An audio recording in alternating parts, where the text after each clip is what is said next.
দফায় দফায় পরিচালকদের সঙ্গে মিটিং সারছেন ক্রিকেটের পরবর্তী পরিকল্পনা সাজাতে।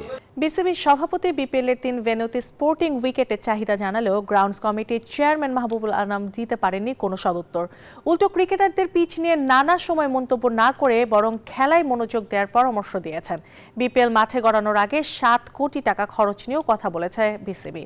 স্বল্প সংখ্যক পরিচালক নিয়ে বিসিবি চললেও আগামী নির্বাচনের আগে বেশ কিছু চমক থাকবে জানালেন আকরাম খান। তাদের সঙ্গে কথা বলছেন সহকর্মী শুভদেব নাথ। ব্যস্ততায় সময় কাটছে বিসিবি সভাপতি ফারুক আহমেদের। দফায় দফায় পরিচালকদের সঙ্গে মিটিং সারছেন ক্রিকেটের পরবর্তী পরিকল্পনা সাজাতে।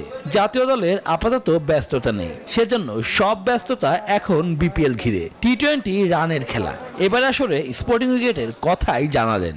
বিপিএলে স্পোর্টিং উইকেট হলে ভালো, রান বেশি হলে সবাই মজা পাবে। আমি আশা করছি এবার বিপিএলটা খুব উপভোগ্য হবে। এদিকে গ্রাউন্ডস কমিটির চেয়ারম্যান মাহবুবুল আনাম বিপিএল এর পিচ নিয়ে আগাম কিছু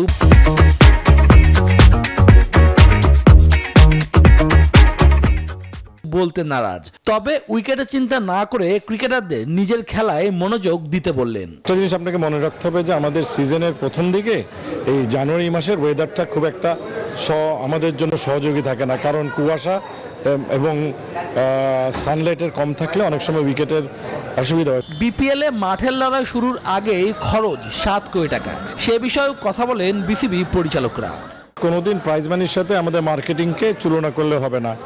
এটা একটা ইভেন্ট, যে ইভেন্টটাকে সাফিসিয়েন্টলি মার্কেট করা দরকার। আমরা অতীতে ঠিক সঠিকভাবে কিন্তু মার্কেটিং করতে পারিনি। সবাই এনজয় করেছে। আমি মনে করি যে এটার বিনিময়ে যেই সাফল্যটা আসবে ভবিষ্যতে সেটা কিছুই না। বিসিবির পরিচালক পদে দীর্ঘদিন রয়েছেন আকরাম খান। স্বল্প সংখ্যক পরিচালক নিয়ে ক্রিকেট বোর্ড চালানো কঠিন মানলেও সামনে বেশ কিছু চমকের কথাও শোনালেন।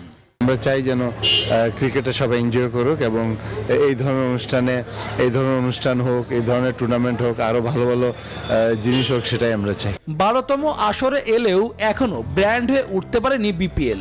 আসরে লাভ্যাংশ না পাওয়ায় অনেকে দল গঠনে আগ্রহ হারিয়ে ফেলেছে। তবে আগামী আসর থেকে একটি কাঠামো গড়তে চান সংশ্লিষ্টরা। শুভদেব নাথ, নিউজ 24, ঢাকা।